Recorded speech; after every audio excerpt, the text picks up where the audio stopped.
May banta di umano ang Abu Sayyaf at ISIS laban kay President-elect Rodrigo Duterte.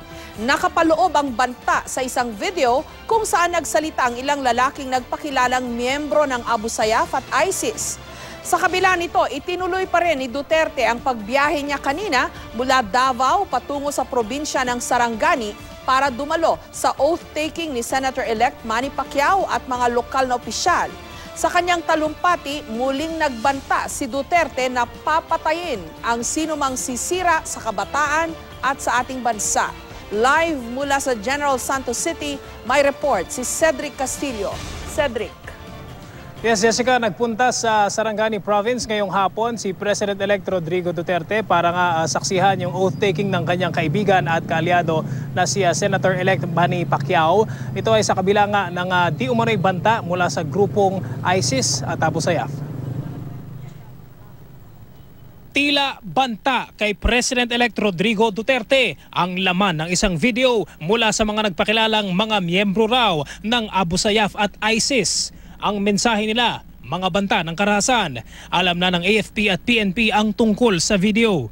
Pero panawagan nila sa publiko, huwag nang i-share at ikalat pa sa social media ito. We appeal to the peace-loving public, especially netizens, na huwag nating i-share ito. Keep it to ourselves.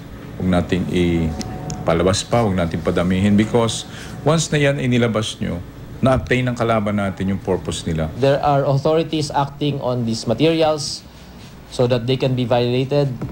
The criminals whose faces appear in those materials can be identified and they can be hunted.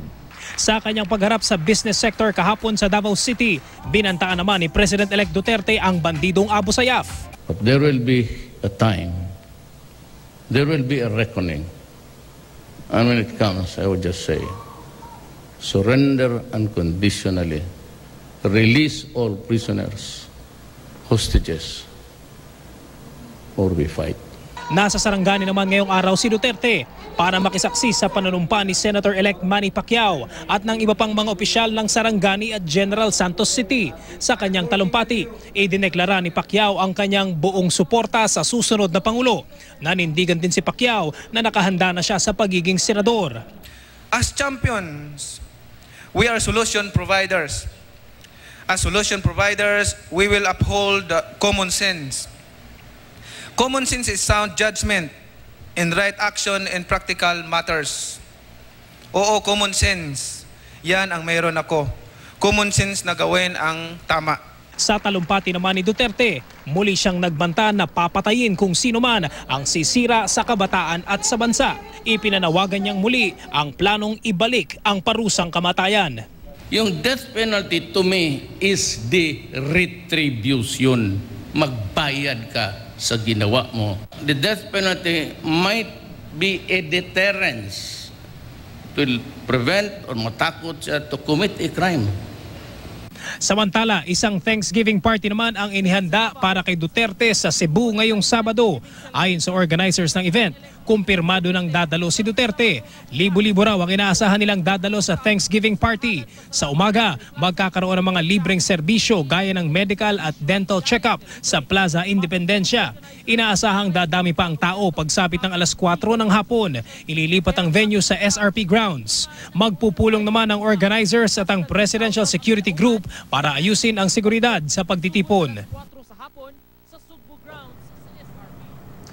Jessica, sa talumpati na yan ni President-elect Duterte sa Sarangani Province kanina ay muli niyang binatikos ang ilang mga miyembro ng media. Ganon din ang Commission on Human Rights. Samantala ay sinubukan din natin kunin ng reaksyon o komento ang ilang miyembro ng incoming administration tungkol sa di umano'y video ng Abu Sayyaf.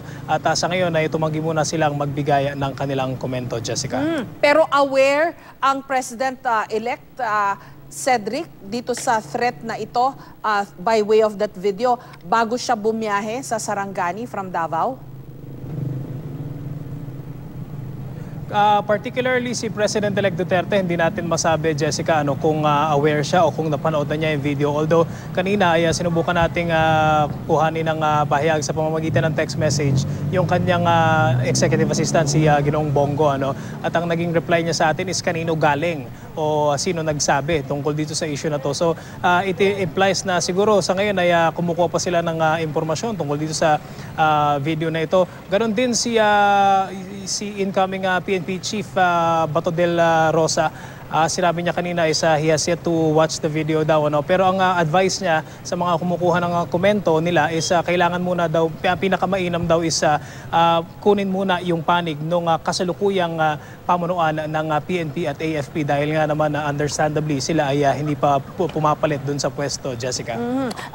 Pero yung threat na ito, exactly ano ang wording o pagkakabigkas nitong mga nagpakilalang miyembro ng Abu Sayyaf at ng ISIS? Cedric?